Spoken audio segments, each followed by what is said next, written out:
بسم اللہ الرحمن الرحیم وبہ نستعین السلام علیکم ورحمۃ اللہ وبرکاتہ۔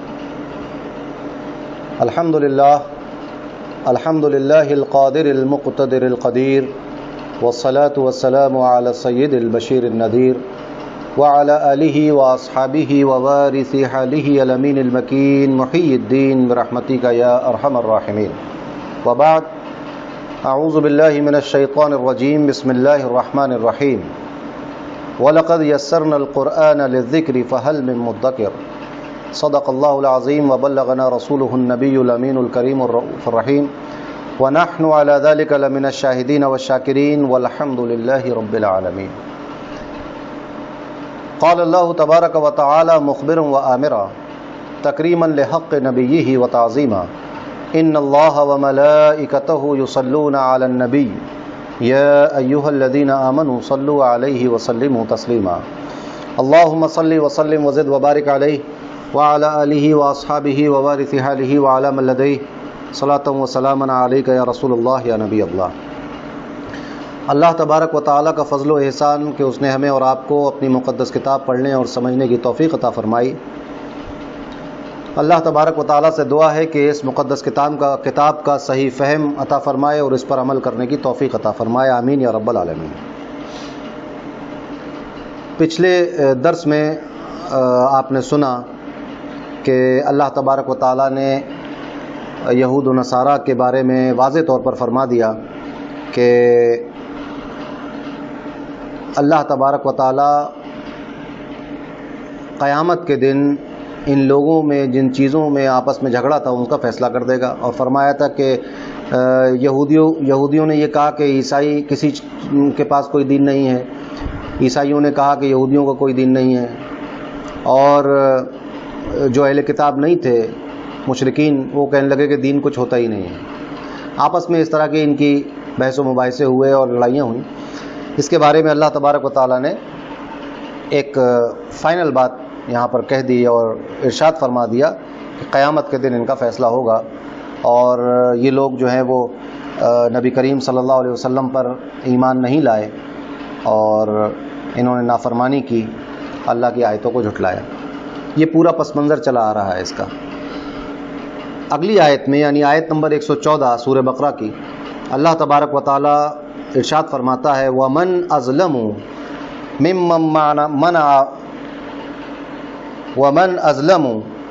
ممن منع مساجد اللہ ان یذکر فیہا اسمہ وسعی فی خرابہا اولئک ما کان لهم ان يدخلوها الا خائفین لهم فی الدنیا خزی ولهم فی الآخرۃ عذاب عظیم، صدق اللہ العظیم۔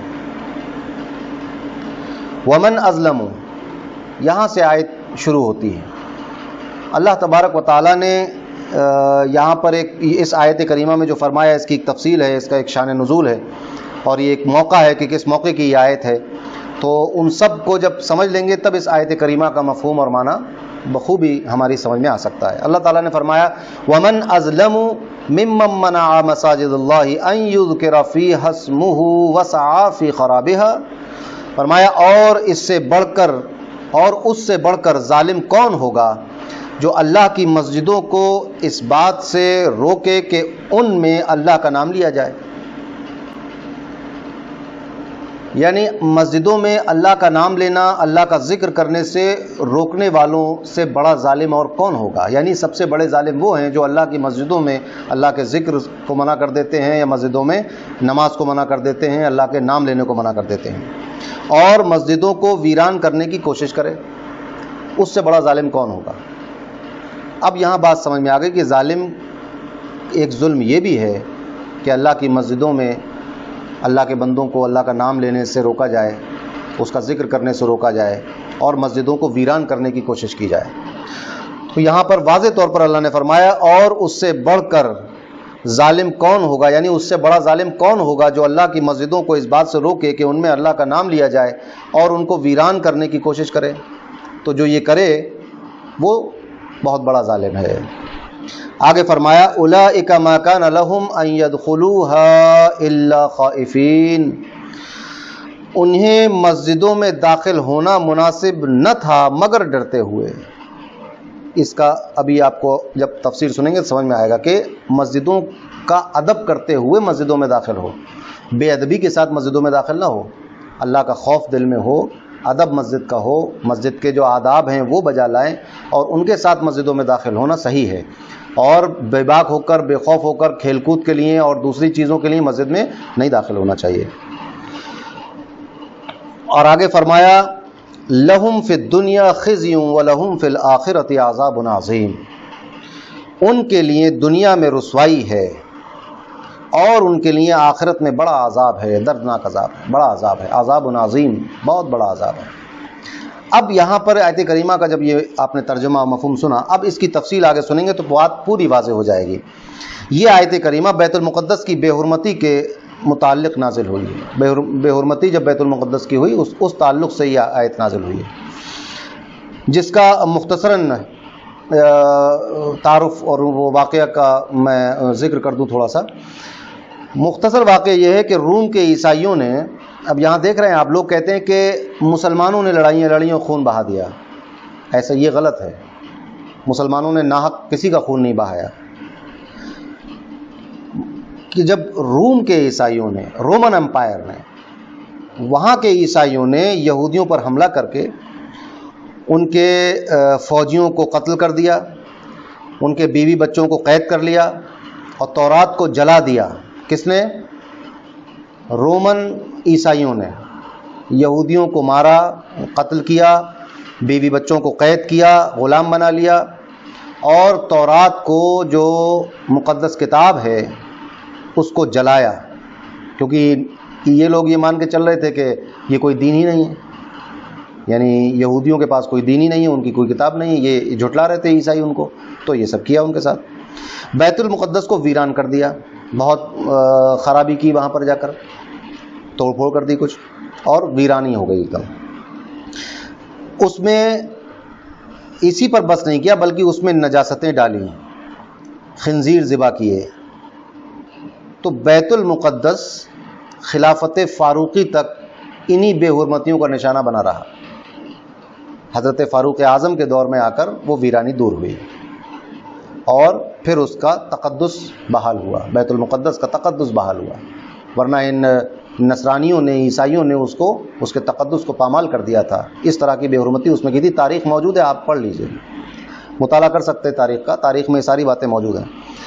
تو جب حضرت فاروق اعظم رضی اللہ تعالیٰ عنہ کے عہد مبارک میں مسلمانوں نے اس پر قبضہ کر لیا اور اس کو پھر اس کا تقدس واپس کیا، یعنی اس میں نمازیں شروع ہوئی، صاف ستھرا کیا اس کو۔ یہ تو ہو گئی اس کی تفصیل کہ اس آیت کریمہ کی کہ مسجد کا کیا حل کیا انہوں نے۔ ایک تفسیر میں ایک قول یہ بھی ملتا ہے کہ یہ آیت مشرکین مکہ کے حق میں نازل ہوئی، جنہوں نے ابتدائی زمانے میں، اسلام کے ابتدائی زمانے میں نبی کریم صلی اللہ علیہ وسلم اور آپ کے اصحاب کو کعبے میں نماز پڑھنے سے روک دیا تھا اور نہیں جانے دیتے تھے، اور صلح حدیبیہ کے وقت اس میں نماز اور حج سے منع کیا تھا۔ یعنی جب نبی کریم مدینہ شریف سے اپنے اصحاب کے ساتھ مکہ کا ارادہ کر کے روانہ ہوئے تو مکے سے باہر روک لیا گیا، مکے میں نہیں داخل ہونے دیا گیا، وہاں پر حج نہیں کرنے، مطلب عمرہ نہیں کرنے دیا گیا، طواف نہیں کرنے دیا گیا، اور نماز نہیں پڑھنے دی گئی، واپس آنا پڑا۔ تو ایک قول یہ ہے کہ یہ آیت کریمہ کا شان نزول یہ ہے۔ اب یہاں یہ غور کرنا ہے کہ شان نزول یا تو بیت المقدس والا معاملہ ہو یا مکہ کے مشرکین والا معاملہ ہو، دونوں میں ایک چیز کامن ہے، مسجدوں سے روکنا اور اس کو ویران کرنا اور اس کو پامال کرنا اور اس کا تقدس پامال کر دینا۔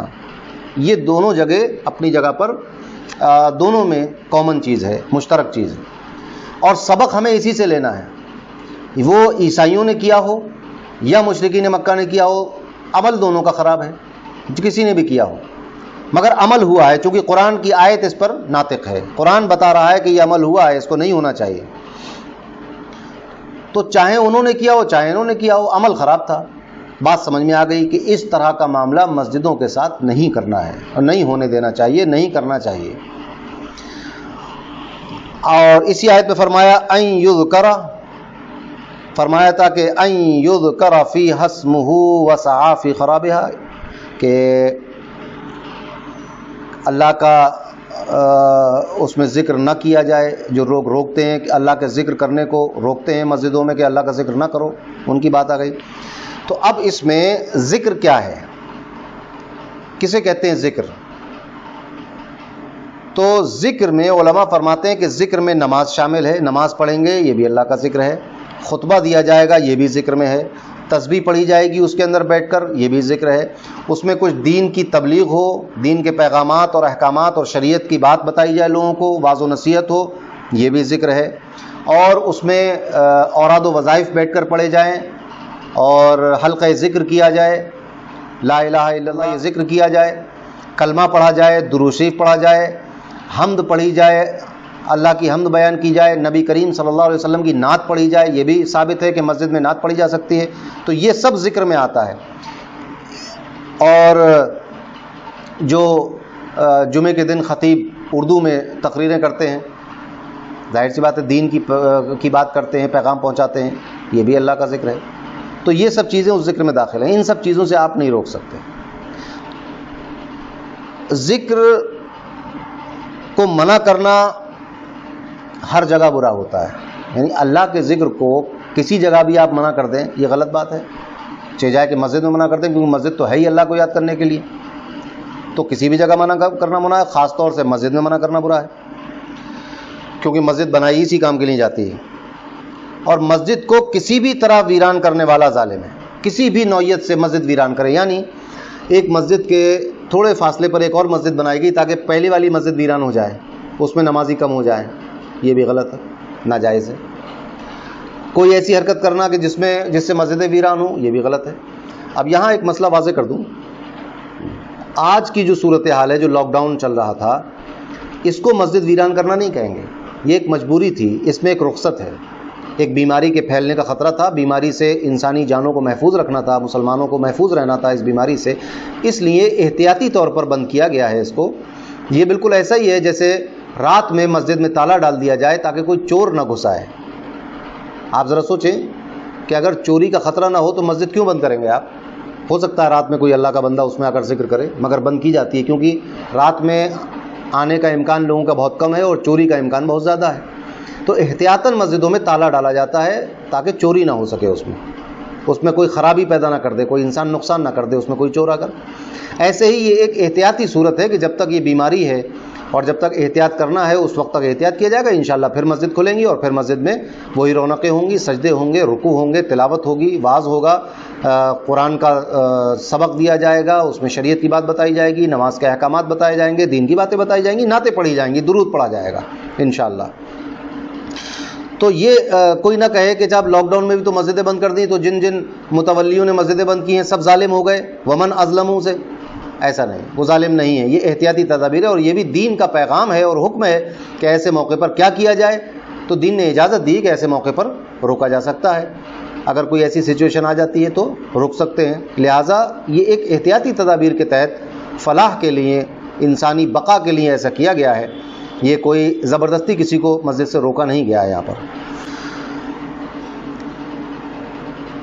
اور ذاتی استعمال کے لیے مسجد نہیں ہوتی ہے۔ اب مسجد میں کسی کو آپ منع کر دیں مثلا تو منع کیا جاتا ہے، جیسے مسجد میں کوئی کھیل رہا ہو تو آپ منع کر سکتے ہیں اور ضروری ہے منع کرنا۔ مسجد میں بیٹھ کر کوئی اپنی دکان لگا لے مسجد کے اندر، نماز پڑھنے آئے اور وہیں سلام پھیر کر اپنی سامان بیچنا شروع کر دے، منع کی کریں گے آپ، کہہ رہے مسجد کے اندر خرید و فروخت کر رہے ہو، غلط بات ہے۔ مسجد میں لوگ لڑنے لگے آپس میں ایک دوسرے سے، گھریلو جھگڑے مسجد میں لا کر لڑنے لگے تو یہ منع کیا جائے گا کہ یہ نہیں کرو، یہاں پر باہر نکلو یہاں سے۔ تو یہ صورتیں الگ ہیں، مسجد کا ادب پامال نہ ہو۔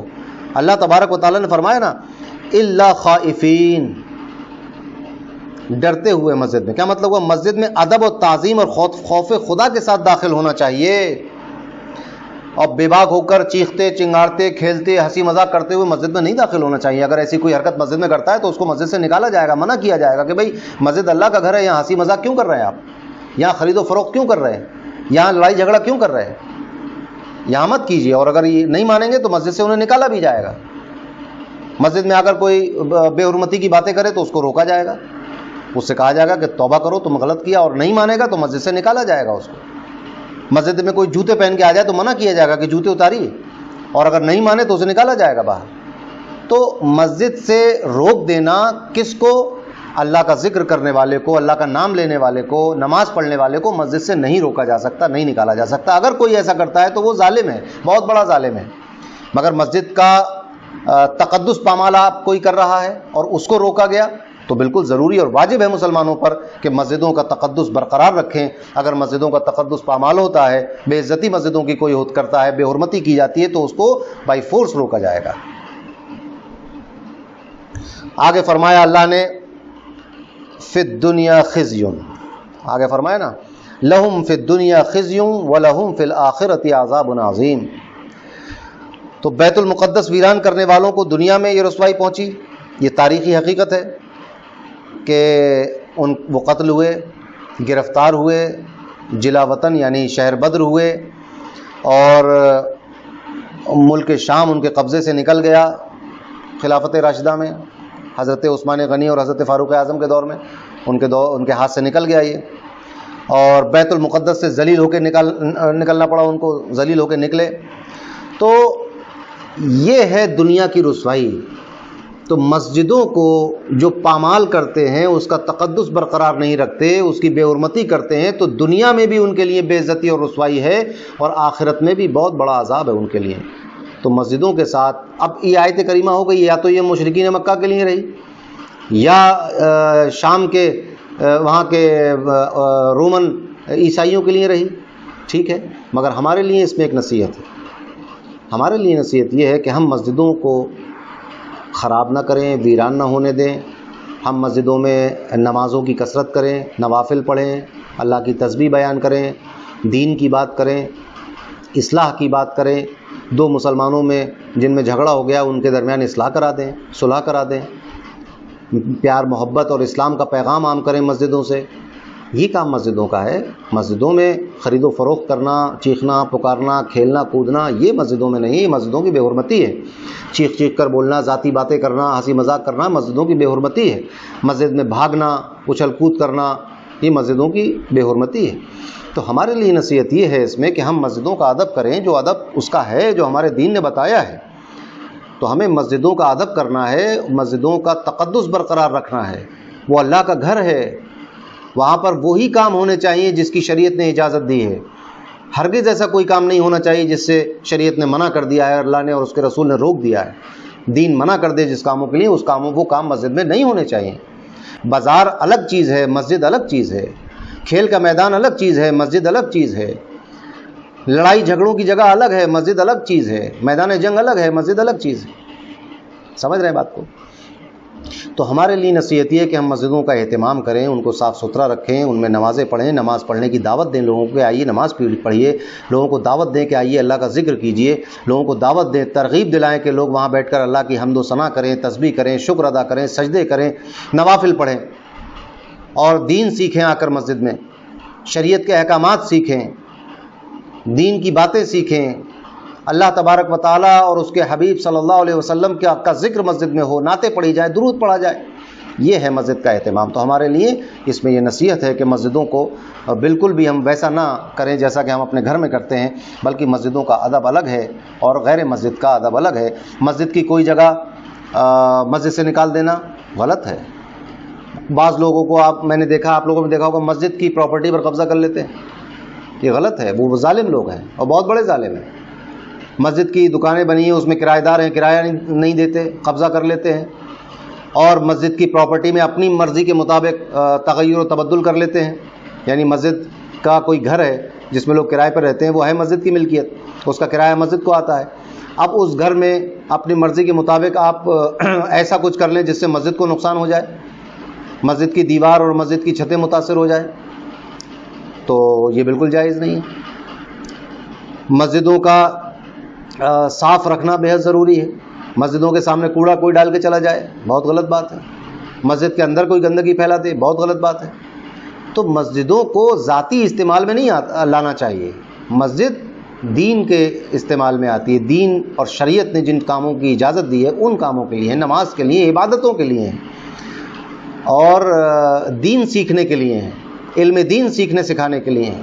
اللہ کا ذکر کرنے کے لیے ہے، تو مسجد ان کاموں کے لیے ہے، دنیاوی کاموں کے لیے مسجد نہیں ہے۔ جن کاموں کی اجازت ہے، جن موقعوں پر اجازت ہے، ان موقعوں پر وہ کام کیے جائے تو پھر مسجد ٹھیک رہتی ہے اور وہ لوگ ظالم بھی نہیں کہلاتے۔ مگر جو ایسا نہ کرے، خلاف ورزی کرے اس کی، وہ بہت بڑا ظالم ہے، اور دنیا نہ صرف ظالم بلکہ دنیا میں اس کے لیے رسوائی ہے اور آخرت میں بہت بڑا عذاب ہے۔ اب اس سے ایک بات یہ بھی سمجھ میں آئی، جب ان لوگوں کے لیے رسوائی اور عذاب ہے تو جو ایسا نہیں کرتے، جو مسجدوں کی خدمت کرتے ہیں، اہتمام کرتے ہیں، ان کے لیے دنیا میں رسوائی نہیں ہے، عزت ہے، اور آخرت میں اجر عظیم ملے گا ان کو انشاءاللہ۔ تو یہ سب چیزیں ہمیں اپنے پیش نظر رکھنا چاہیے۔ آگے اللہ تبارک و تعالیٰ نے ارشاد فرمایا وَلِلَّهِ الْمَشْرِقُ وَالْمَغْرِبُ فَأَيْنَمَا تُوَلُّوا فَثَمَّ وَجْهُ اللَّهِ إِنَّ اللَّهَ وَاسِعٌ عَلِيمٌ۔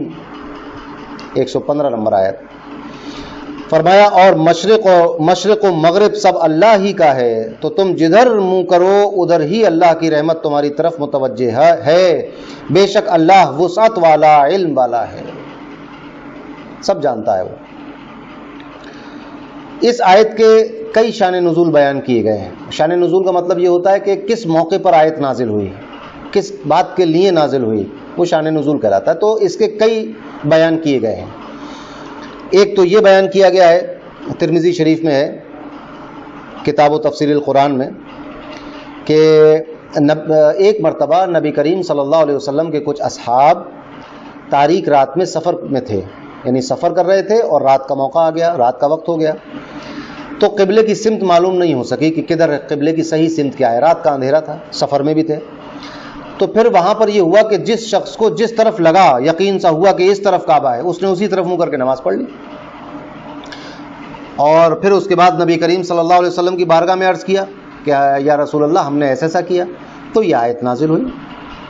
تو اس سے یہ اس میں سمجھ میں آیا کہ اگر ایسا کوئی موقع آ جائے، رات کا اندھیرا ہو اور سمجھ میں نہ آتا ہو، انجان جگہ ہو کہ ہم قبلہ کس طرف ہے، تو جہاں پر آپ کا دل ٹھک جائے، جس سمت میں قوی ہو جائے، ایک تقویت مل جائے کہ ہاں جیسے یہ ہو کہ ادھر بھی ہو سکتا ہے ادھر بھی ہو سکتا ہے، تو ان دونوں سمتوں میں جہاں زیادہ رجحان ہو آپ کا، اس طرف منہ کر کے نماز پڑھ لیں۔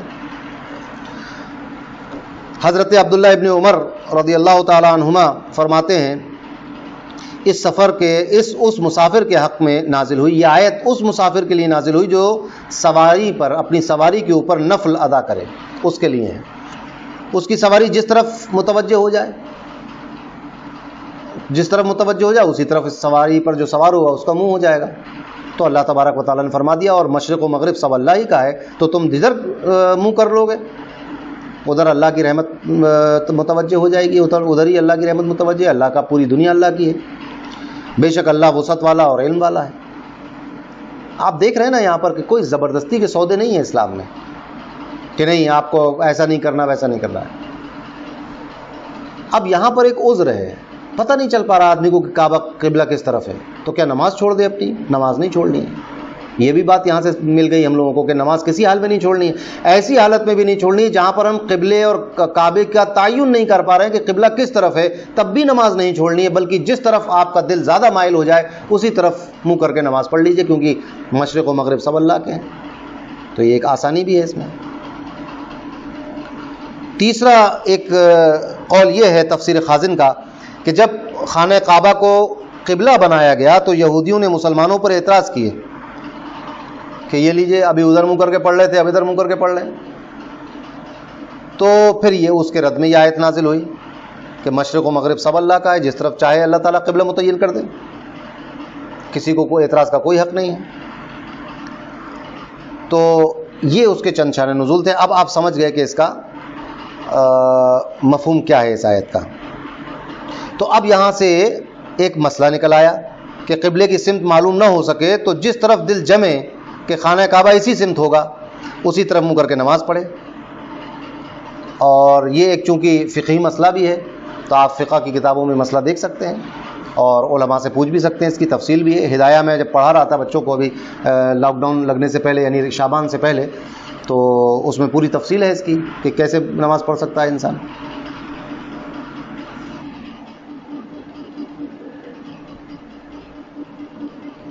آگے اللہ تبارک و تعالیٰ نے ارشاد فرمایا وَقَالُوا اتَّخَذَ اللَّهُ وَلَدًا سُبْحَانَهُ بل لہ ما فی السماوات والارض کل لہ قانتون صدق اللہ العظیم۔ فرمایا اور مشرکوں نے کہا، قالوا وقالوا، اور مشرکوں نے کہا، کیونکہ آگے کی جو بات آ رہی ہے یہ کہنے والا مشرک ہو جاتا ہے، جو آگے بات آ رہی ہے، مشرکوں نے کہا اللہ نے اپنے لیے اولاد بنا رکھی ہے، اولاد بنا لی ہے۔ اب اللہ تبارک و تعالیٰ فرماتا ہے وہ پاک ذات ہے، سبحانہ، وہ پاک ذات ہے، بل لہ ما فی السماوات والارض، بلکہ جو کچھ آسمانوں اور زمین میں ہے سب اسی کی ملکیت ہے، کل لہ قانتون، سب اس کے حضور گردن جھکائے ہوئے ہیں۔ اللہ تعالیٰ نے فرمایا یہودیوں نے حضرت عزیر علیہ السلام کو اور عیسائیوں نے حضرت عیسیٰ علیہ السلام کو اللہ کا بیٹا مان لیا تھا، کہتے تھے یہ ابن اللہ، عزیر ابن اللہ، عیسیٰ ابن اللہ، معاذ اللہ رب العالمین۔ یہ سب شرک ہے، اللہ کا کوئی بیٹا نہیں، اللہ کسی کا بیٹا نہیں، دونوں چیزیں غلط ہیں۔ لم یلد ولم یولد ولم یکن لہ کفوا احد، یہ ہے صحیح عقیدہ۔ تو یہ کر رکھا تھا کہ یہودی کہہ رہے تھے حضرت عزیر علیہ السلام اللہ کے بیٹے ہیں، عیسائی کہہ رہے تھے کہ حضرت عیسیٰ علیہ السلام اللہ کے بیٹے ہیں، اور مشرکین عرب جو تھے وہ بھی اس طرح کی بات کرتے تھے، مگر وہ کسی نبی کے بارے میں نہیں کہتے تھے، بلکہ وہ کہتے تھے کہ فرشتے جو ہیں وہ اللہ کی بیٹیاں ہیں۔ یہ تو بالکل ہی عجیب و غریب بات کی انہوں نے۔ تو مشرکین عرب نے کہا کہ فرشتے جو ہیں وہ اللہ کی بیٹیاں ہیں۔ اب اور یہ تینوں باتیں قرآن میں مذکور ہیں، یہ تینوں قول مشرکوں کے قرآن میں مذکور ہیں۔ تو اللہ تبارک و تعالیٰ نے اس بات کا رد کر دیا کہ اللہ کی کوئی اولاد، کوئی لڑکا نہیں ہے، اور اللہ ان چیزوں سے پاک ہے، بلکہ زمین و آسمان میں جو کچھ ہے وہ اللہ کی ملکیت ہے، اور ہر چیز اس کے آگے، اس کے سامنے، اس کی بارگاہ میں گردن جھکائے ہوئے ہیں۔ یہاں سے یہ بات ثابت ہو گئی کہ اولاد جو ہوتی ہے وہ ملکیت نہیں ہوتی کسی کی، اولاد کسی کی ملکیت نہیں ہوتی، اور جو ملکیت ہو وہ اولاد نہیں ہوتی۔ آپ دکان کے مالک ہیں تو دکان آپ کی اولاد نہیں ہے، آپ کا بیٹا جو ہے وہ آپ کی ملکیت نہیں ہے، آپ کے ہاتھ پیر آپ کی ملکیت نہیں ہے۔ اسی لیے اسلام نے منع کیا ہے کہ آپ اپنی آنکھ نہیں پھوڑ سکتے، کیونکہ آپ کی ملک نہیں ہے وہ، آپ اپنا ہاتھ نہیں کاٹ سکتے، آپ کی ملک نہیں ہے، آپ خودکشی نہیں کر سکتے، وہ آپ کی ملکیت نہیں ہے۔ تو اللہ تبارک و تعالیٰ کی یہ سب ملکیت ہے، تو ملکیت ہے تو اولاد کیسے ہوگا ان میں کوئی؟ اللہ نے واضح طور پہ فرما دیا سورہ اخلاص میں، قل هو اللہ احد اللہ الصمد لم یلد ولم یولد ولم یکن لہ کفوا احد۔ تو اللہ کسی کا بیٹا نہیں ہے، اللہ کا کوئی بیٹا نہیں ہے، اور اللہ کے برابر کوئی نہیں، وہ اکیلا ہے، تنہا ہے، یکتا ہے، وحدہ لا شریک لہ۔ آگے اللہ نے فرمایا 117 نمبر آیت، بدیع السماوات والارض وَإِذَا قَضَى أَمْرًا فَإِنَّمَا يَقُولُ لَهُ كُن فَيَكُونُ۔ فرمایا بدیع السماوات والارض، بغیر کسی سابقہ مثال کے آسمانوں اور زمین کو نیا پیدا کرنے والا، بدیع السماوات، بدیع کہتے ہیں اس کو، یعنی کسی چیز کو دیکھ کر بنائے اگر کوئی تو وہ بدیع نہیں ہے، کوئی چیز نہیں تھی، بغیر کوئی مثال موجود نہیں تھی، بغیر کسی مثال کے اللہ نے یہ کائنات بنا دی، یعنی پہلے سے کوئی چیز بنی ہوئی نہیں تھی کہ جو بنی ہوئی ہو اللہ نے اس کو دیکھا ہو کہ یہ بنی ہوئی ہے پھر وہ ختم ہو گئی ہو پھر اسی جیسا اللہ نے بنا دیا، ایسا نہیں ہے، کچھ نہیں تھا، اللہ بدیع السماوات والارض ہے، یعنی بغیر کسی سابقہ مثال کے اللہ نے نیا بنایا زمین و آسمان کو، آسمانوں اور زمین کو اللہ نے نیا بنایا، پہلی بار اللہ نے بنایا اس کو، اس سے پہلے یہ نہیں تھا، اللہ نے بنایا تو بنائے، کسی کو دیکھ کر، کوئی نقشہ دیکھ کر اللہ نے نہیں بنایا ہے، کسی اور کی بنائی ہوئی چیز کو دیکھ کر اللہ نے نہیں بنایا ہے، بلکہ اللہ بدیع السماوات ہے۔ اب سمجھے بدیع کا معنی کہ پہل کوئی چیز کرنا بغیر سابقہ مثال کے، کوئی پیچھے پہلے کچھ نہیں تھا، سب سے پہلے اللہ نے بنایا ہے بغیر کوئی نقشہ دیکھے ہوئے، بغیر کوئی مثال دیکھے ہوئے، تو یہ ہے بدیع السماوات والارض، کسی سابقہ مثال کے بغیر کسی سابقہ مثال کے آسمانوں اور زمین کو نیا پیدا کرنے والا ہے۔ کون؟ اللہ، کیونکہ پیچھے ذکر گزر چکا ہے کہ اللہ نے فرمایا کہ انہوں نے کافروں نے مشرکین نے کہا کہ اللہ نے اپنے لیے اولاد بنا رکھی ہے، تو پھر اللہ نے فرمایا بلکہ زمین و آسمان میں جو کچھ ہے وہ اللہ کی ملکیت ہے اور ہر چیز اسی کے بارگاہ میں سر جھکائے ہوئے ہے۔ بدیع السماوات والارض، وہی کہ جس کی بارگاہ میں سب سر جھکائے ہوئے ہیں، وہ بدیع السماوات والارض ہے۔ وہ اب اس کے کسی چیز کو جب وہ چاہتا ہے کہ ہو جائے تو اس کو کسی مثال کی، کسی نقشے کی، کسی ڈرائنگ کی ضرورت نہیں ہے، کسی ڈائیگرام کی ضرورت نہیں ہے، اور کسی مشورے کی اور کسی انجینئر کی ضرورت نہیں ہے اس کو۔ اس کی شان کیا ہے؟ وَإِذَا قَضَى أَمْرًا فَإِنَّمَا يَقُولُ لَهُ كُن فَيَكُونُ، فرمایا کہ اور جب وہ کسی کام کا فیصلہ یعنی ارادہ فرماتا ہے، فیصلہ کرتا ہے کسی کام کو کرنے کا، تو اس سے صرف یہ فرماتا ہے کہ ہو جا، کن مانے ہو جا، تو وہ فوراً ہو جاتا ہے، فیکون تو فوراً ہو جاتا ہے۔ یعنی اللہ تبارک و تعالیٰ کسی چیز کے پیدا کرنے کا، کسی چیز کو وجود میں لانے کا جب ارادہ فرماتا ہے تو کہتا ہے کن، یعنی اردو میں اگر آپ کہیں تو اللہ تبارک و تعالیٰ جب کسی چیز کو پیدا کرنے کا، وجود میں لانے کا ارادہ فرماتا ہے تو اس چیز سے کہتا ہے ہو جا، تو وہ چیز ہو جاتی ہے۔ اس دنیا سے کہا ہو جا تو یہ دنیا بن گئی، کن کہا، لفظ کن سے پوری کائنات بن گئی۔ تو اس سے یہ سمجھ میں آیا نا کہ اللہ تبارک و تعالیٰ کے لیے کسی چیز کو وجود میں دینا یہ کوئی مشکل کام نہیں ہے، یہ کوئی بہت تھکا دینے والا کام نہیں ہے۔ جو یہ باطل عقیدہ ہے کہ اللہ تبارک و تعالیٰ تھک گیا پھر اس نے آرام کیا دنیا بنانے کے بعد، یہ سب بے بنیاد باتیں ہیں، یہ سب اسرائیلی روایتیں ہیں، دخیل فی التفسیر ہے، یہ من گھڑت باتیں ہیں، ان کو ماننا نہیں ہے، یہ جھوٹی اور باطل باتیں ہیں۔ اللہ تبارک و تعالیٰ نہیں تھکتا اور کوئی مشکل نہیں ہے اس کے لیے کوئی کام۔ تو جب اب غور کرنے کی بات یہ ہے کہ جو رب ہمارا بغیر سابقہ مثال کے یہ زمین و آسمان بناتا ہے، اور کس طرح بناتا ہے، کوئی بہت مشکل کام نہیں ہے اس کے لیے، بس کہتا ہے کن، کہتا ہے ہو جا تو ہو جاتا ہے۔ تو پھر جب یہ دنیا فنا ہوگی تو دوبارہ اس کو بنا کے لوگوں کو زندہ کر کے اٹھا لینا کیا مشکل کام ہے اس کے لیے؟ کوئی مشکل کام نہیں ہے۔ یہی تو ہمارا عقیدہ ہے کہ اللہ تبارک و تعالیٰ سب کچھ فنا کر دے گا اور اس کے بعد پھر انسانوں کو اٹھا لے گا، اور جن جن کا حساب و کتاب ہونا ہے سب کو اٹھا لے گا، سب زندہ ہوں گے۔ تو یہی ہمارا عقیدہ ہے اور یہی سچا عقیدہ بھی ہے۔ روز آخرت پر ہمارا ایمان ہے، اور روز آخرت میں یہی ہونا ہے، دوبارہ زندہ ہونا ہے مرنے والوں کو اور حساب دینا ہے اپنا۔ تو اس آیت کریمہ میں اللہ کی قدرت کاملہ سمجھ میں آ گئی آپ کو کہ اللہ کتنی زبردست قدرت والا ہے، کہ اس کی قدرت سے باہر کوئی چیز نہیں ہے۔ اول تو یہ کہ وہ بدیع السماوات والارض ہے، اور پھر دوسری بات یہ کہ جب وہ کسی کام کو کرنے کا فیصلہ کرتا ہے تو کہتا ہے ہو جا، تو وہ کام، وہ چیز ہو جاتی ہے، وجود میں آ جاتی ہے۔ تو میں نے عرض کیا نا، فیصلہ کرنے سے مراد ارادہ کرنا ہے، یعنی جب اللہ کسی چیز کا ارادہ کر لیتا ہے کہ یہ کام ہونا ہے، اللہ نے ارادہ فرما لیا اس کام کا، تو پھر وہ ہو جاتا ہے۔ جیسا کہ سورہ یاسین میں آیت نمبر 82 میں ہے، انما امرہ اذا اراد شیئا ان یقول له کن فیکون۔ اس میں صاف طور سے ارادہ یہ کلمہ بھی آ گیا ہے جب کسی کا ارادہ فرماتا ہے۔ تو یہاں یہ بات سمجھ میں آ گئی کہ یہ چیز ناممکن نہیں ہے۔ جس چیز کا اللہ تبارک و تعالیٰ ارادہ فرما لے وہ چیز ناممکن نہیں ہوتی، اور وہ ہو کر رہتی ہے جس کا اللہ نے ارادہ کر لیا۔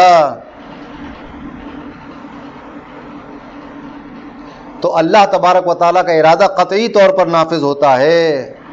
کسی شے کو وجود میں لانے کے لیے اللہ تعالیٰ کو انسانوں کی طرح محنت و مشقت کی کوئی ضرورت نہیں ہوتی، بلکہ آپ نے سنا کن فیکون، ہو جاتا ہے۔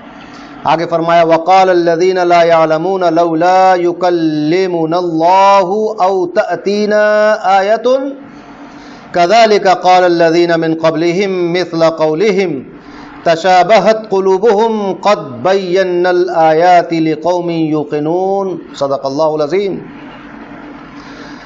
آیت نمبر 118، فرمایا اور جاہلوں نے کہا، یعنی جو لوگ نہیں جانتے، وقال الذین لا یعلمون، جو علم نہیں رکھتے، جو جانتے نہیں، انہوں نے کہا، اور جاہلوں نے کہا، اور نہیں جاننے والوں نے کہا، اللہ ہم سے کیوں نہیں کلام کرتا۔ یہ ایک نئی خواہش آ گئی کن لوگوں کی؟ جو جانتے نہیں تھے، جو علم نہیں رکھتے تھے۔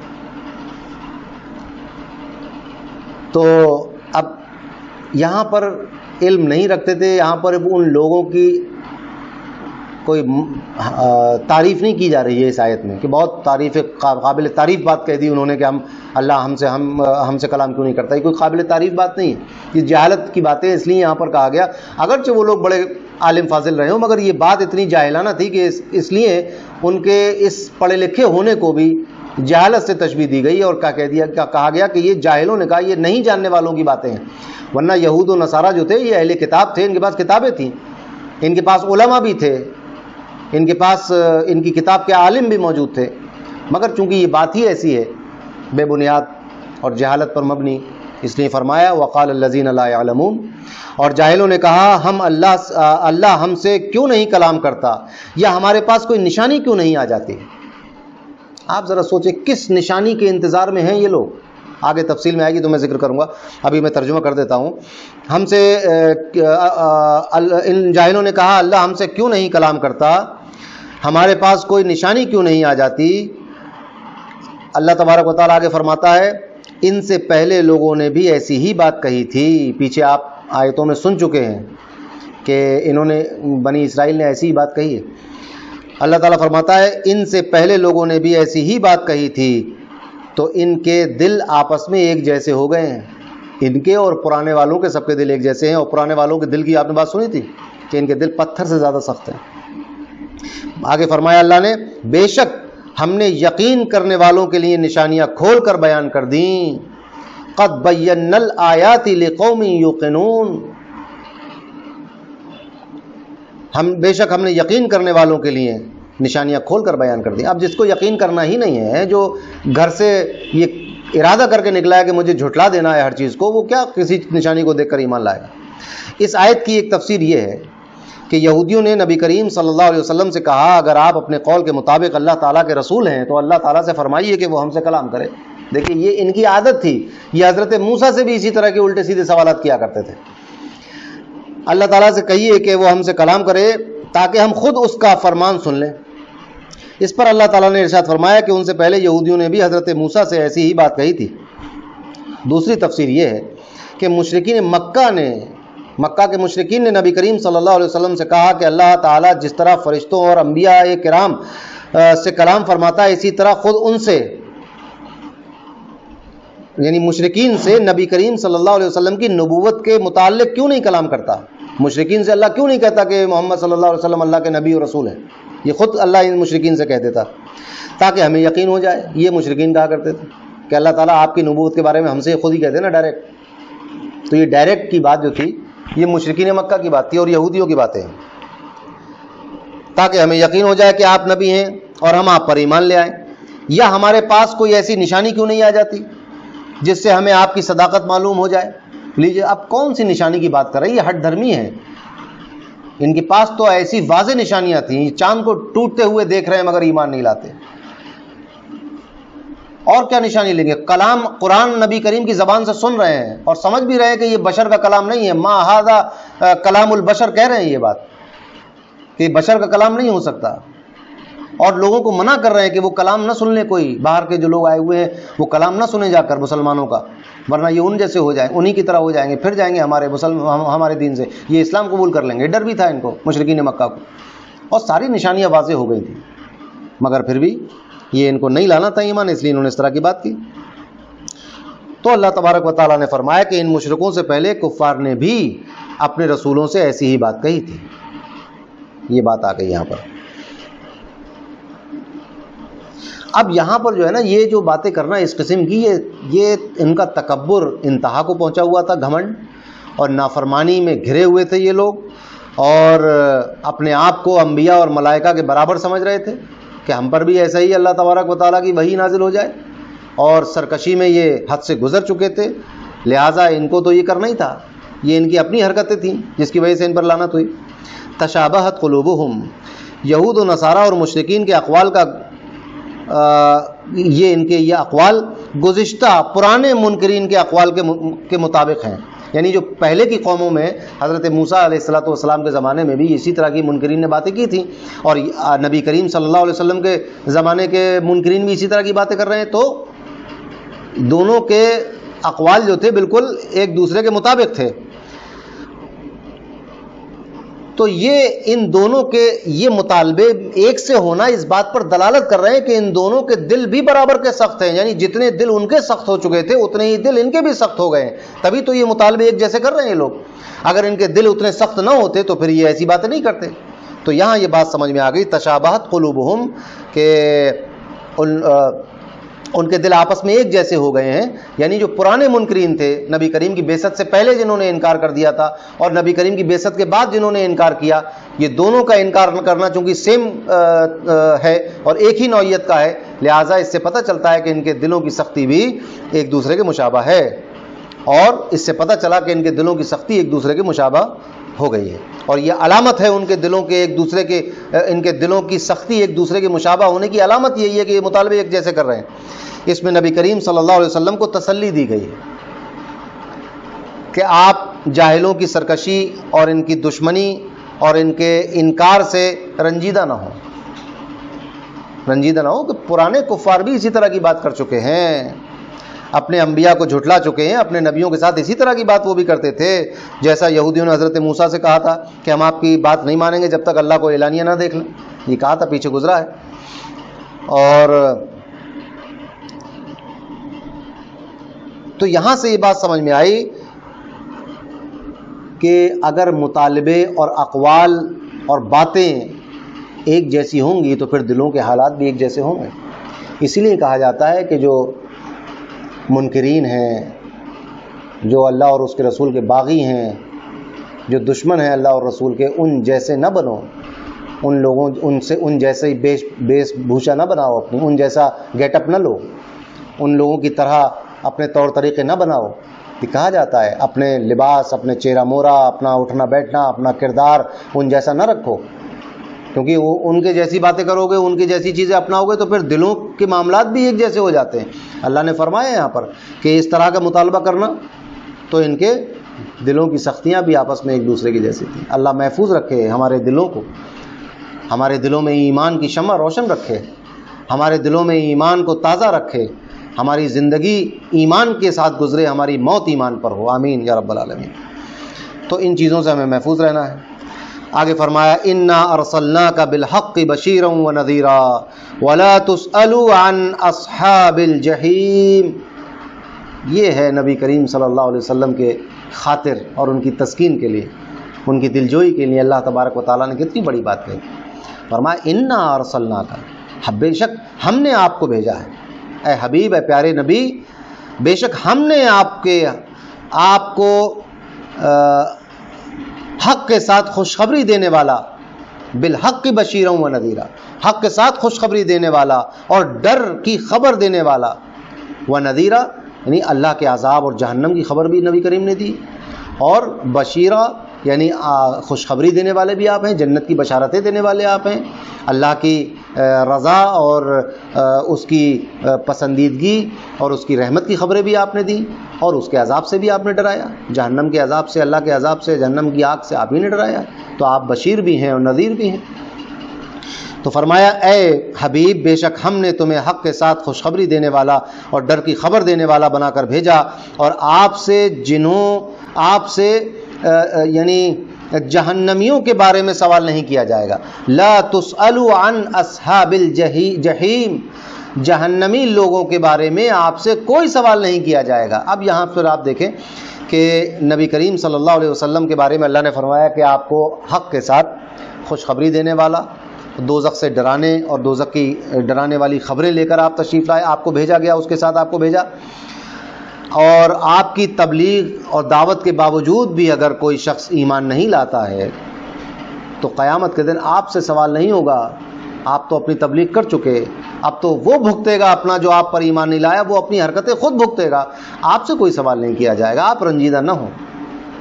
یہ بات سمجھ میں آئی؟ کتنی بلیغ تعبیر ہے، انا ارسلناک بالحق بشیرا ونذیرا ولا تسأل عن اصحاب الجحیم۔ اللہ تبارک و تعالی ہمیں نبی کریم صلی اللہ علیہ وسلم کا سچا اور پکا اتباع اور پیروی کرنے والا مسلمان بنائے، آمین یا رب العالمین۔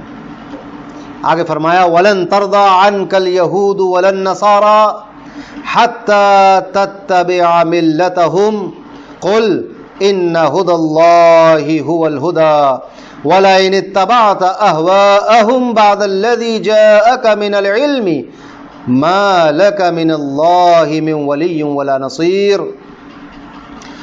فرمایا اور یہودی اور عیسائی ہرگز آپ سے راضی نہیں ہوں گے جب تک آپ ان کے دین کی پیروی نہ کر لیں۔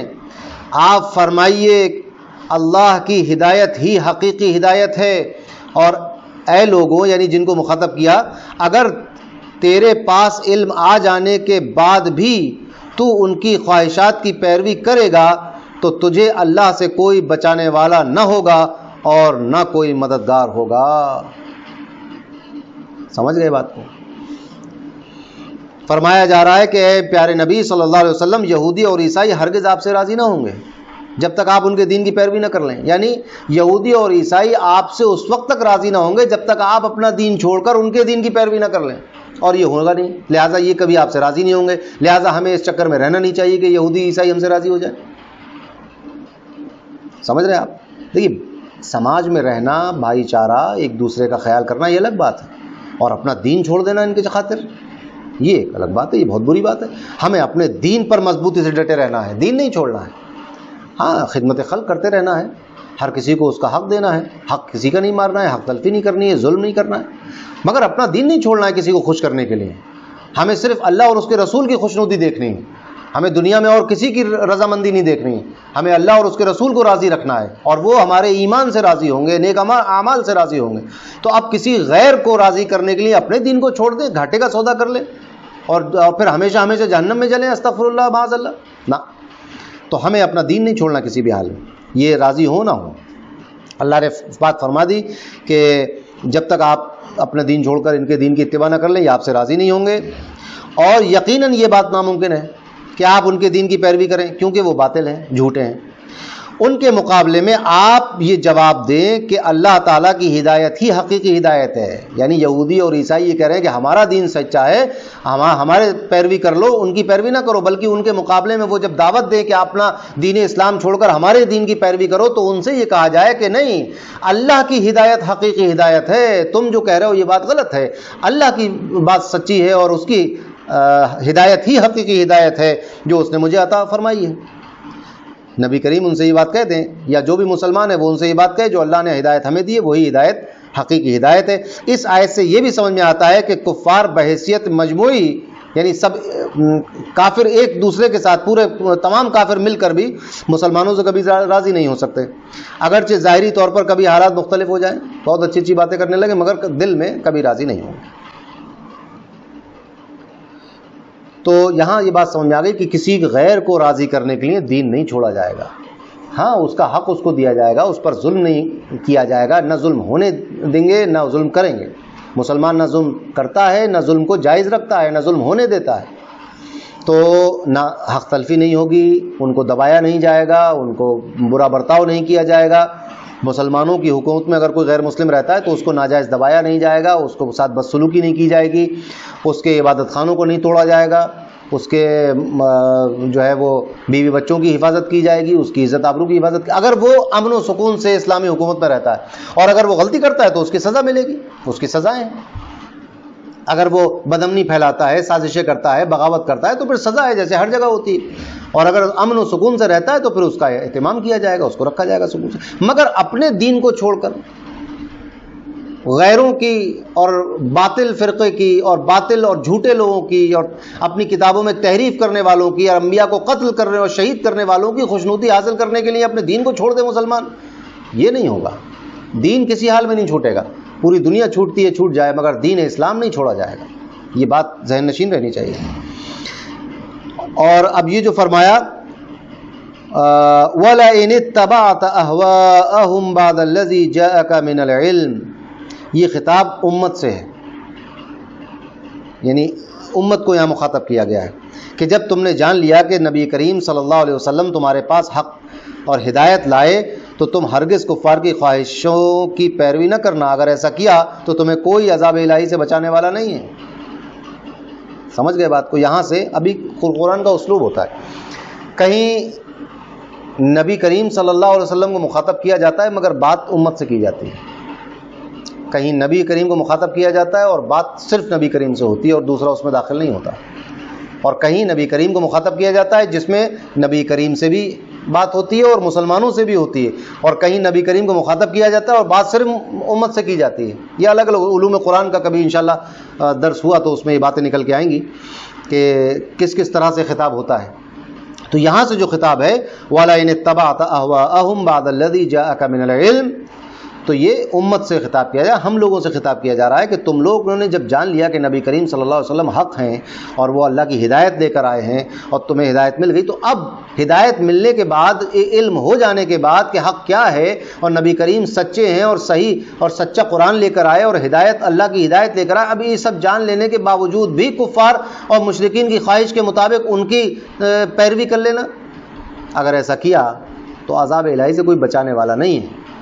تو اللہ تبارک و تعالیٰ سے یہ دعا ہے کہ اللہ تبارک و تعالیٰ ہمیں محفوظ رکھے اور ہمیں جو اللہ تبارک و تعالیٰ نے ہدایت دی ہے اس پر ہمیں باقی رکھے، استقامت عطا فرمائے، ہماری حفاظت فرمائے، ہمارے عقیدوں کی، دین کی، ایمان کی حفاظت فرمائے، ہمیں نیک اعمال کرنے کی توفیق عطا فرمائے، صراط مستقیم پر چلائے۔